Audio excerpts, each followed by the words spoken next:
Togo, Togo Pegasus, coupure d'internet, délit d'opinion sur les réseaux sociaux, même en Corée du Nord, l'on trouverait ces mesures répressives un peu exagérées. Le sentiment partagé par l'écrasante majorité des Togolais que nos dirigeants n'ont pas de vision pour notre pays, pendant que dans le voisinage, tous les États avancent de manière irréversible en matière de développement et de modernité, les dirigeants togolais, eux, sont fondamentalement préoccupés par la conservation du pouvoir d'État. Depuis 60 ans, le clan Gnassingbé tient fermement la barre et contrôle tout l'appareil étatique d'un pays dont la population majoritairement jeune aspire à l'alternance. Après 20 ans au pouvoir, à la suite des 38 années de règne absolu de son père, Faure Gnassingbé n'entend pour rien au monde lâcher le trône et se donne tous les moyens pour ne pas perdre le pouvoir. C'est dans cette dynamique que son régime a cassé la tirelire et déboursé des dizaines de milliards de FCFA, entre 2019 et 2022, pour s'offrir le logiciel espion israélien Pegasus afin de surveiller comme des criminels, opposants,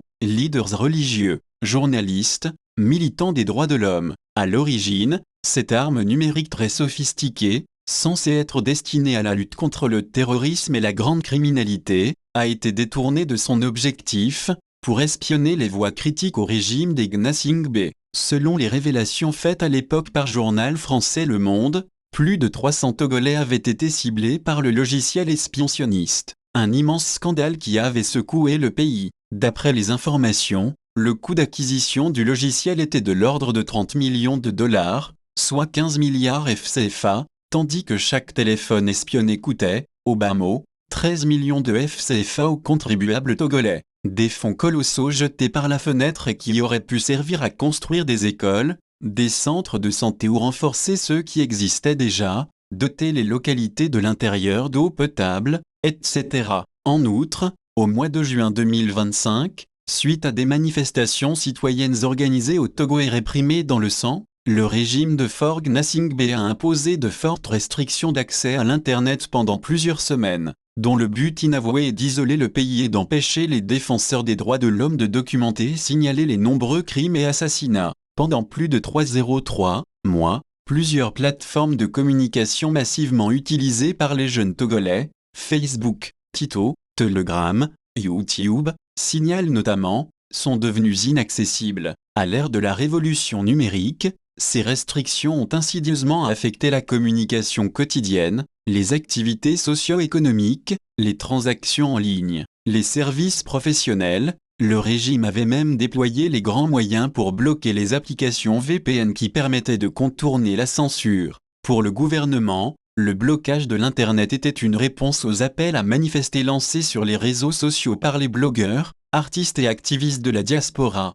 Sauf que nul ne peut se prévaloir de ses propres turpitudes. Depuis des mois, aucune manifestation pacifique des partis politiques et des acteurs de la société civile n'était possible au Togo. Toutes les manifestations étaient systématiquement interdites, très souvent avec des motifs loufoques, fort aux entraves au libre exercice des activités des partis politiques et des organisations de la société civile, la nature ayant horreur du vide. Ce sont les membres de la diaspora qui ont pris la relève appelant les populations à descendre dans les rues. Comme si toutes ces mesures répressives ne suffisaient pas, le procureur de la République, Talaka Mewama, est monté au créneau le 3 octobre 2025. Pour agiter le spectre de la criminalisation du droit à la liberté de réflexion et d'opinion contre toute publication, appréciation ou commentaire sur les réseaux sociaux. Nous sommes tous avertis. Désormais, quiconque produira, reproduira, diffusera ou partagera un contenu sortant du cadre légal sera l'objet de poursuites pénales sans compromis et sans complaisance. C'est ce que le ministère public s'assigne à faire, a menacé Talaka Mewama.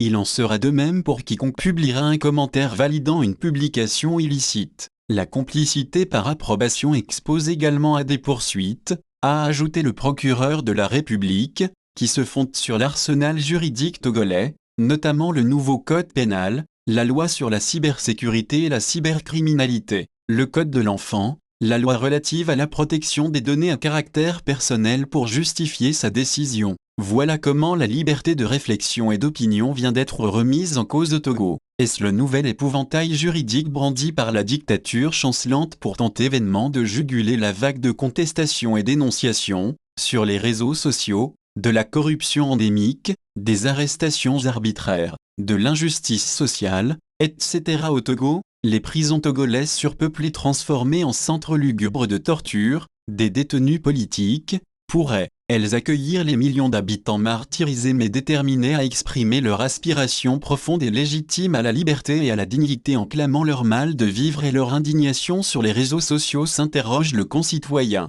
Philippe Kokou Amedoji. Pour lui, si plusieurs observateurs de la vie politique considèrent déjà le Togo comme une prison à ciel ouvert de 56 000 km où 8 millions d'habitants sont privés de nourriture, d'eau potable, de soins de santé, d'enseignement, de liberté et de dignité, alors cette nouvelle provocation de la dictature par la voix du procureur de la République a de fortes chances de galvaniser la jeunesse togolaise pour accentuer la pression de son combat, juste et légitime, pour l'abolition de la faim et de la soif, pour la liberté et la dignité et la souveraineté populaire au Togo. Opportunément, cette sortie ubuesque de Talaka Mawama intervient une semaine après que son homologue d'Abidjan, Koné Braman Oumar, procureur de la République près le tribunal de première instance d'Abidjan, a mis en garde les Ivoiriens contre les dérives sur les réseaux sociaux. La constitution ivoirienne proclame la liberté d'expression, mais dans sa mise en œuvre, ce principe a des exceptions. Chaque fois que vos propos porteront atteinte à la sécurité nationale,